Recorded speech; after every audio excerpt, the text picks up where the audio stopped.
नमस्कार. जय श्री गणेश. कोणत्या गोष्टीमध्ये सहकार्य लागत नसेल, कोणाची सहाय्यता होत नसेल, सरकारी कामांमध्ये अडथळे येत असेल, अशा वेळेस या पौर्णिमेला काय करावं? या दिवशी पुष्टीपती गणपतीची जयंती आहे. पुष्टीपती गणपतीच्या जयंतीच्या दिवशी तुम्ही गणपतीला आवाहन करावं. गणपतीचं आवाहन केल्याच्या नंतर गणपतीला 11 मोदकांचा नैवेद्य दाखवावं व गणपतीला म्हणावं, हे पुष्टीपती गणपती, तुझं सहकार्य असं आम्हा सर्वांस लागू देत. ह्या काही अडचणी येत आहेत, त्यातून आम्हाला मुक्तता कर. व गणपतीच्या समोर ताट घ्यावं. ताट घेतल्याच्या नंतर त्याच्यामध्ये एक स्वस्तिक काढावं.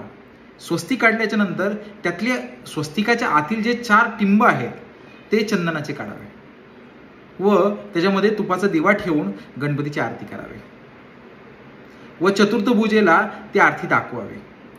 अशाने घरामध्ये पुष्टीवर्धक वातावरण सदैव राहील व गणेशाची कृपा तुमच्या सगळ्या कुटुंबावर राहील.